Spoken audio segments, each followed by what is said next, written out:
重大消息，俄罗斯将被进一步封锁。就在3月24号，据环球网的报道，丹麦、芬兰、挪威、瑞典宣布，为了加强北欧空军，4国将组建一支联合机队，使用北约战术制定北欧联合空中行动的概念，使4国空军能够作为一支部队无缝运作。好家伙，这是要废了俄海军波罗的海舰队呀！那么到底是怎么一回事呢？失去波罗的海对俄罗斯会造成哪些影响呢？接下来跟着大兵一起来看看。其实这次联合声明的内容主要是为了贯彻联合空中行动的理念，未来4国将有弹性的部署各自空军部队，以此实现综合指挥、联合空域监视、共同执行作战计划以及培训等目标。虽然内容没有提及具体的执行时间和俄罗斯等字眼，但是在会晤结束之后，丹麦空军司令表示，组建联合机队的起因是俄罗斯全面进攻乌克兰，并声称未来联合机队的实力将能与一个欧洲大国相提并论。这说法并没有夸张的成分，因为从战机数量方面呢，联合战队的总数量将会有大约250架战机，已经超过了法国空天军的230架，一跃成为了美国众多欧洲盟国中最大的一支战斗机部队。不仅如此，在战机性能方面，这4个国家立下几乎有着西方所有的先进战机。根据资料，目前挪威拥有34架 F-35A， 未来还计划采购18架。芬兰呢，则是拥有订购了62架 FA-18 大黄蜂，未来计划采购64架 F-35。丹麦拥有44架 F-16AM、BM， 未来计划采购 F-35。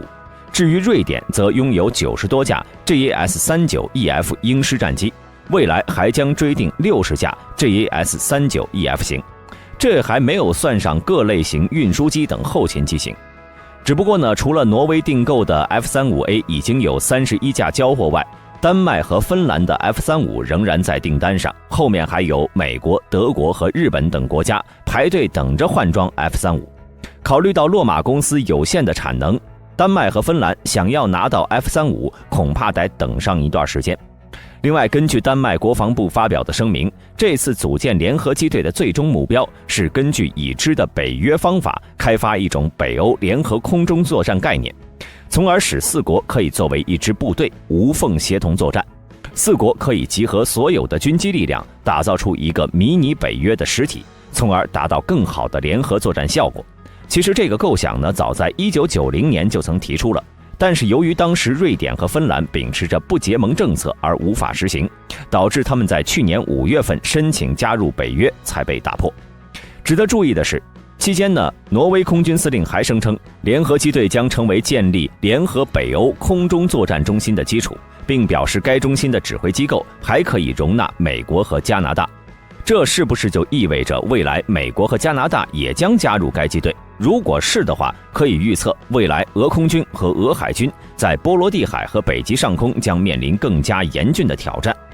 此外呢，不知道各位有没有意识到，这4个国家中，虽然芬兰和瑞典没有正式加入北约，但是北约空军司令詹姆斯·赫克依然出席了在德国空军基地签署了这份意向书的仪式。期间明确表示，这个新的联合战机编队将在功能上融入更大的北约作战司令部，进一步增强此系统的作战效率。这也就意味着北约将加快芬兰和瑞典的入会进程。在俄乌战争爆发之后呢，芬兰和瑞典便改变了军事不结盟传统，开始申请加入北约。但是想入约呢，就必须得到所有成员国的一致同意。此前，芬兰和瑞典加入北约的申请一直在被土耳其和匈牙利搁置，而最新情况呢有了转机，土耳其在批准芬兰入约问题上松口了。土耳其议会外交事务委员会在3月16号批准了芬兰入约的法案，至于最终结果，要等到土耳其5月的大选后公布。另一方面呢，由于在2022年12月，欧盟以匈牙利存在腐败和法治问题为由，冻结了原计划为该国提供的220亿欧元资金，其中呢包括58亿欧元新冠复苏资金。随后，匈牙利以芬兰和瑞典入北约为筹码，希望能迫使欧盟恢复对匈牙利的拨款。因此，在土耳其对芬兰入约松口后，匈牙利也准备做出让步。也就是说，距离2国入约其实已经不远了。那么未来随着芬兰和瑞典正式加入北约，那么波罗的海将被北约完全包围，不排除俄罗斯失去波罗的海控制权的可能性。那么如果真的成真了，会对俄罗斯造成什么影响呢？其实俄罗斯现今呢，对于波罗的海的控制已经削弱到了很低的程度。毕竟就在今年的1月23号，爱沙尼亚突然对外宣布将对俄罗斯关闭芬兰湾。虽然芬兰湾不是爱沙尼亚一家独有，其中有一半属于芬兰，但作为准北约成员国，芬兰肯定不愿意让俄罗斯使用领海，也就是说两国将合力封锁芬兰湾。不仅如此，瑞典和挪威以及丹麦将进行第二重封锁，从而锁死波罗的海，让俄海军失去该出海口。未来呢，一旦局面正式形成，这对俄罗斯来说将会是重大的战略性损失。而波罗的海之所以对俄罗斯如此重要，在于它是俄罗斯沟通欧洲的重要桥梁，就如同北大西洋对于美国一样无可替代。在17世纪，彼得一世为了更好地通过波罗的海沟通西方，直接将俄罗斯首都从莫斯科搬迁往了圣彼得堡。而今天的莫斯科呢，是直到苏联建立以后才重新成为俄罗斯的行政中心了。另外，波罗的海还是俄海军4大舰队之一，波罗的海舰队进入大西洋的必经之路，军事价值不可估量。该舰队呢，能直接威胁到北约众多成员国。如果没有芬兰湾沿岸的圣彼得堡，该舰队想要前往欧陆，就只能从北方的白海出发，经由巴伦支海绕行一大圈才能抵达。先不说距离上多了将近1000多海里，由于极寒的北方地带呢常年冰封，舰队还必须掐着时间出航。